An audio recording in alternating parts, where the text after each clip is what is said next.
Әлия 25-ке енді толған жас келін. Ол ауылдың елеулі дәстүрге бай отбасына келін болып түсті. Күйеуі Нұрбол сабырлы, бірақ шешесіне қарсы сөз айта алмайтын момын жігіт. Әлияның өмірі алғашында ертегіге ұқсап басталғандай болды. Шырайлы той, шаттыққа толы күндер. Алайда үйленгеннен кейін көп ұзамай, шынайы өмірдің басқа беті ашылды. Қатал ене, қатыгездік, үнсіздік пен шыдам. Әлия босағаны аттаған күннен бастап барша ауыл жұртшылығы оны керемет келін деп тамсанып жатты. Ол инабатты, еңбекқор әрі сабырлы еді. Алайда енесі Шәрипа апай көне дәстүрлерді қатты ұстанатын, келінді өз қызындай көруді емес, қызметші ретінде қабылдайтын кісі болатын.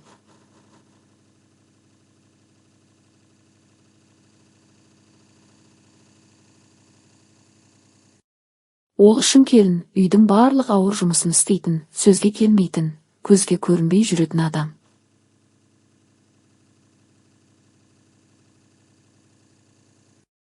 Шәрипа алғашында Әлияға сабырмен қарап жүрді. Бірақ уақыт өте келе келіннің кез келген қателігіне қатты шүйлігетін болды. Кішкентай бір кемшілікті де кешірмей, ауыр сөздер айтып, тіпті қол жұмсауға дейін барды. Әлияның күндері көз жасымен, ал түндері үнсіз жылаумен өтетін. Күйеуі Нұрбол жұмысымен қалаға жиі кететін, ал үйде екеуіне ғана орын бар, келін мен ене. Неге тамақ дұрыс піспеген? Шай неге су? Малды неге ерте жайған жоқсың?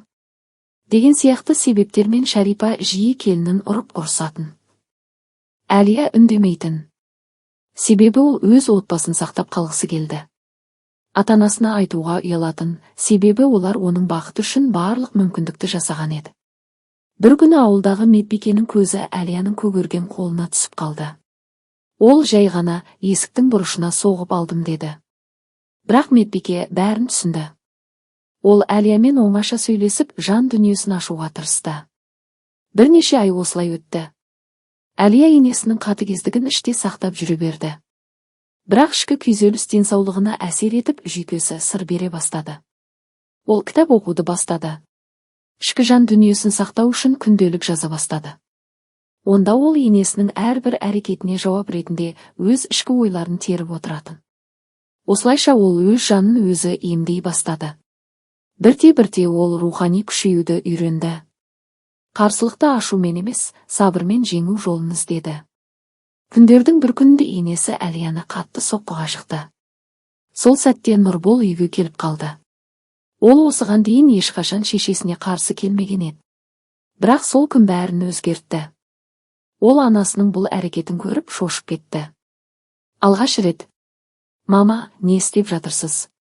Бұл менің әйелім. Оны сыйламасаңыз, мен бұл үйден кетемін», деді. Шәрипа алғашында ашуланды, тіпті баласынан да бас тартпақ болды. Бірақ көп ұзамай ауылда бұл жағдай таралып, адамдар оның қатыгездігін айтып сынай бастады. Шәрипа жалғыз қалғандай күй кешті. Өз қатесін сезіне бастады. Бірнеше ай өткен соң Шәрипа өз келініне кешірім сұрап, алғаш рет оны қызым деп атады. Бұл үлкен бетбұрыс еді. Әлия да кешіре білді. Себебі ол жүрегінде ашудан емес, мейірім мен үміттен тұратын адам болатын. Нұрбол мен Әлия қалаға көшіп, өз отбасылық өмірін бастады. Әлия психологиялық көмек көрсету курстарын оқып, ауылдағы әйелдерге арналған қолдау тобы құрылуына себепкер болды. Енді ол басқа келіндердің үнсіз жылауын естіп, оларға қолдау көрсететін қайратты әйел. Бұл Әлияның үнсіз күресі мен рухани оянуының хикаясы. Қатыгез ене, зорлық, көз жас — бұл өмірдің қара көлеңкесі. Бірақ сол көлеңкеде де жарық табуға болады. Егер адам жүрегінде үміт пен махаббат сақтаса, ол кез келген қараңғылықты жарыққа айналдыра алады. Келін де адам. Оның да жүрегі бар, арманы бар, қадірі бар. Келінге құрмет, болашаққа берілген тәрбие. Қалаға көшіп келген соң, Әлия тек отбасы емес, өз жанын қайта тұрғызды. Ол психологиялық курс бітіріп, тұрмыстық зорлық-зомбылыққа ұшыраған әйелдерге көмек көрсету орталығында жұмыс істей бастады. Өзінің басынан өткергені оның жанын ауыртты, бірақ сол ауырлық оны басқаларға тірек болуға итермеледі. Ол баяғыда күнделікке жазып жүрген ене туралы естеліктерді әдейі сақтап, енді оларды үлкен жобаға айналдырмақ болды. Әлия келін күнделігі атты кітап жазды. Бұл кітап бірден ел арасына таралып, бақта, теледидарда, әлеуметтік желілерде қызу талқылана бастады. Бірақ кітаптағы оқиға шынайы. Және басты кейіпкер, қатыгез ене, Шәрипа. Ауылға бұл жаңалық тез жетті. Шәрипа бастапқыда бұл кітап өзіне арналып жазылғанын түсінбей жүрді. Бірақ ауыл адамдары қарап тұрмай, кітаптағы қатыгез ененің прототипі ретінде Шәрипаны атады. Бұл сен емес пе едің келініңді сабаған? Мынау кітабында бәрі анық жазылыпты ғой. Деп елдің сөздері оны қыспаққа алды. Шәрипа бұрынғы беделінен айырылды. Ауылдастар одан теріс айнала бастады. Ең сорақысы, бұрын оған жағымпазданған адамдар енді мүсіркей қарап сыртына тепті. Бұл оны іштен жегідей жеп жатты. Ол кітапты жасырынып отырып оқып шықты. Әр жолы өзінің қатыгездігінен туған жара. Әр бет келіннің үнсіз жанайқайы. Ол алғаш рет шын өкінді. Өкініші жүрегін тырнап, ұйқысы қашып, өмірінің мағынасынан айырылғандай күйге түсті. Бір күні ауылдағы мәдениет үйінде келін күнделігі атты кітаптың тұсаукесері ұйымдастырылды. Кітап авторы Әлия, жиналған халық көп. Шәрипа да үнсіз келіп артқы қатардан орын алды. Әлия мінберге шықты да былай деді: бұл кітап менің өмірім. Бұл келіндердің үнсіз күресі туралы. Бірақ бұл кітап кек алу үшін емес, ескертпе ретінде жазылды. Қатыгездікті көрмеген адам оның не екенін білмейді. Бірақ соның ішінде өмір сүрген адам мәңгіге өзгереді. Сол сәтте зал ішінен баяу бір дауыс шықты: кешір мені. Бұл Шәрипаның дауысы еді. Бүкіл зал үнсіз қалды. Әлия оған қарап тұрды. Көпшілік оның не айтарын күтті. Кешіру ме? Жоқ па? Әлия Шәрипаға жақындады, көзіне тіке қарап тұрып: мен сізді баяғыда кешірдім. Бірақ мен сіздің енді ешкімге зиян тигізбейтініңізге сенгім келеді, деді. Сөйтті де сахнадан түсіп кетті. Кек біреуді жазалау емес, өз шындығыңды айту.